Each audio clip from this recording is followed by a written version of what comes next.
Hello friends, welcome back to this channel. दोस्तों, इस video में आईडीएफसी फर्स्ट बैंक के बारे में हम लोग बातचीत करेंगे। डिटेल में समझेंगे कि बैंक की हालत ऐसी क्यों है और ये कब तक रिकवर कर सकती है। लेकिन शुरू करने से पहले आपसे रिक्वेस्ट करना चाहूँगा कि अगर आप चैनल को फर्स्ट टाइम देख रहे हैं, सब्सक्राइब करके बेल आइकन को हिट कर लीजिए।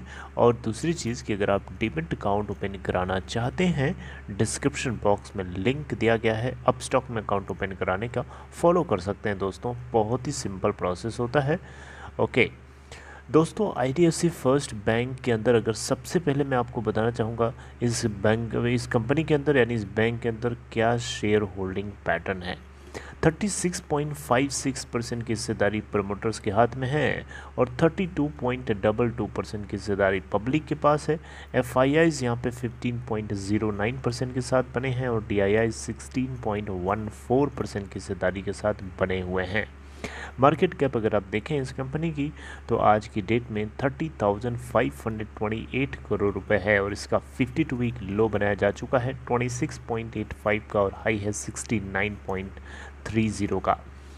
दोस्तों, आईडीएफसी फर्स्ट बैंक में अगर आप पूछेंगे तो इतनी ज़्यादा गिरावट लास्ट के कुछ महीनों में क्यों देखने को मिली, इसके पीछे बहुत ही बड़ा सिंपल कारण है। सबसे पहले तो आपको बताना चाहूँगा, आईडीएफसी का फुल फॉर्म है infrastructure development finance company limited.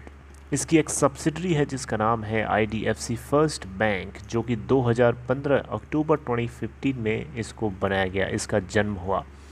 दोस्तों, जब कोई कंपनी नई होती है ना, तो मार्केट में स्टैंड करने के लिए, मार्केट में खड़े होने के लिए, मार्केट में अपने बिजनेस की पकड़ बनाने के लिए वो सस्ते दामों पे अपने प्रोडक्ट्स को मार्केट में बेचती है। आईडीएफसी फर्स्ट बैंक ने एकदम सेम स्ट्रेटजी फॉलो किया है। आप PNB, state bank of India, Punjab national bank, Indian bank, ICICI bank, HDFC bank, Kotak Mahindra bank, ये सारे जितने बैंक्स हैं इन सभी के अंदर जा कर के रेट ऑफ इंटरेस्ट को देखिएगा अलग अलग प्रोडक्ट्स के ऊपर। जैसे कि आप एफडी के रेट्स देखिए, सेविंग अकाउंट्स के रेट देखिए, जो टेन्योर होता है एफडीज़ के लिए अलग अलग टेन्योर्स के रेट ऑफ इंटरेस्ट देखिए, और आईडीएफसी फर्स्ट बैंक के अलग अलग टेन्योर्स के रेट ऑफ इंटरेस्ट देखिए, और आपको मिलेगा कि आईडीएफसी फर्स्ट बैंक जो है बाकी बैंक से ज़्यादा इंटरेस्ट देता है। ऐसा क्यों? ताकि आईडीएफसी फर्स्ट बैंक की तरफ कस्टमर्स बढ़ें। वो रेट ऑफ इंटरेस्ट ज़्यादा इसीलिए देता है ताकि लोग अट्रैक्ट हों इसकी तरफ, इसकी मार्केट शेयर बढ़े थोड़ा। तो ये कस्टमर बनाने का तरीका होता है, जैसा आम आदमी करता वैसे यहाँ पे भी किया गया। तो ये कुछ गलत नहीं है और इसी के चलते आपने देखा कि इसके अंदर हमें ज़बरदस्त गिरावट देखने को मिली है।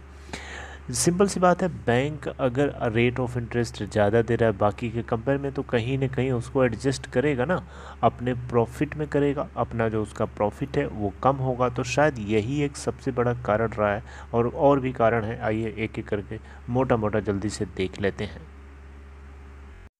दोस्तों, सितंबर 14 को इनफॉर्मल कॉन्फ्रेंस ऑर्गेनाइज करी गई थी जिसमें मैनेजमेंट के ऊपर बहुत सारे क्वेश्चंस पूछे गए। क्वेश्चंस की लाइन लगा दी गई थी कि बैंक की अनसेटिस्फैक्टरी फाइनेंशियल परफॉर्मेंस के पीछे क्या कारण है। लोन बुक के ऊपर बहुत सारे क्वेश्चन पूछे गए और वोडाफोन आइडिया के अंदर जो डेंजरस एक्सपोजर है इस कंपनी का, उसके ऊपर भी सवाल खड़े किए गए। हालांकि ये क्वेश्चन, थर्ड वाले क्वेश्चन का आंसर आपको भी पता चल चुका है। वोडाफोन आइडिया के सर्वाइवल की बात ख़त्म हो चुकी है। ऐसा नहीं है कि अब कंपनी सर्वाइव नहीं करेगी, कंपनी सर्वाइव भी करेगी और बहुत अच्छे से बिजनेस भी करेगी। और इसी खुशी में इस कंपनी में आपने देखा भी था कि बढ़िया मोमेंटम बनता हुआ दिखाई दिया था। जैसे जैसे वोडा आइडिया रिकवर करेगा वैसे वैसे आईडीएफसी फर्स्ट बैंक भी रिकवर करेगा। It is directly proportional to that, because IDFC First Bank का 3% के आसपास का एक्सपोजर है वोडा आइडिया के अंदर, जो कि इसके लोन बुक का बहुत बड़ा साइज़ है।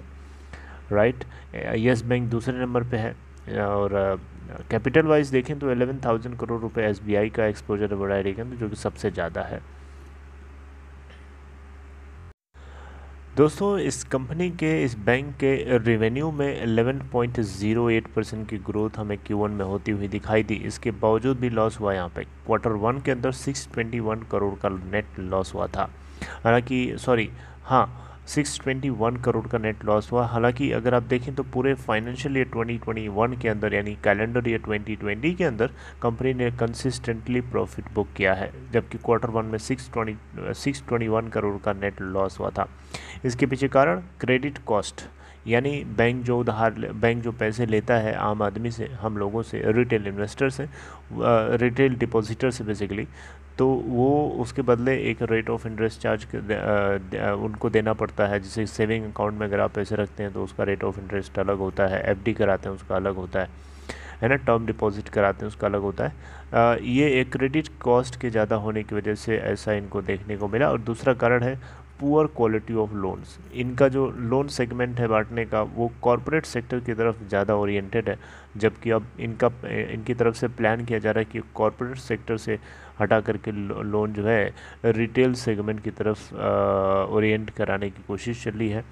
और वोडाफोन आइडिया के हाई एक्सपोजर वाली जो बात है अब तो क्लियर कट साफ साफ नज़र आती है कि क्या आगे उस डायरेक्शन में क्या इम्प्लीमेंटेशन आगे हो सकता है, राइट।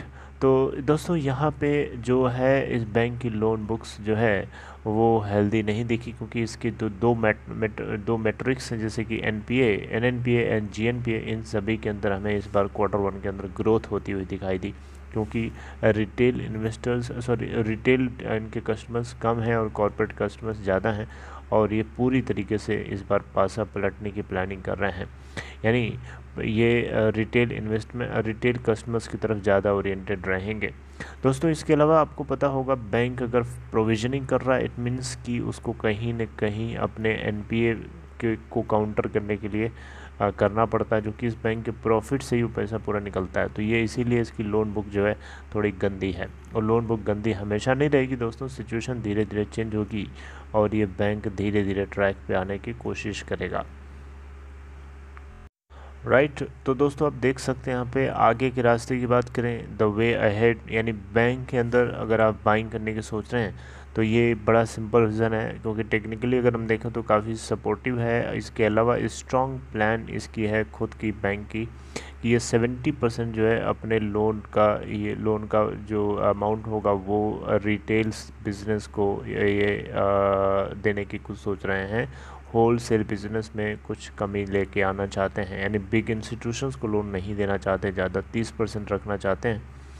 और दोस्तों यहाँ पे आपको बताना चाहूँगा आईडीएफसी फर्स्ट बैंक जो है ये अपने बिज़नेस के अंदर स्पीड लाने के लिए ये attractive rate of interest offer किया था। इसको इसकी कमज़ोरी मत समझिए, बल्कि इसको इसकी ताकत समझिए। जो आपको कमज़ोरी दिख रही है वो इसकी ताकत भी हो सकती है, क्योंकि इस बैंक ने कस्टमर्स बेस बनाने के लिए ये एक चाल चली थी, और इसमें कोई भी बुरा नहीं है, हर कोई करता है अपने बिज़नेस में। अब रिलायंस जियो को ही देख लीजिए, वो तो मार्केट में उतरने के लिए पूरा फ्री ऑफ कॉस्ट देना शुरू कर दिया था।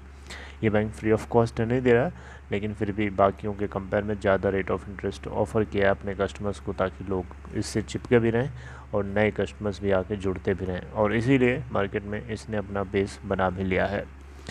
ओके तो दोस्तों आई होप कि आपको आईडीएफसी फर्स्ट बैंक को लेकर के जो डाउट्स थे, जो क्वेश्चंस थे दिमाग में कि क्या हो रहा है इस बैंक के अंदर, कब ग्रोथ होगी भी नहीं होगी, तो आपको क्लियर हो गए होंगे। मैंने आपको ओवरव्यू दिया है पूरी इन्फॉर्मेशन का। अगर आपको ये कंटेंट अच्छा लगा हो इस वीडियो को लाइक करके इनकरेज करिएगा, और अपना ख्याल रखिए। We will meet in next video with next information. Take care.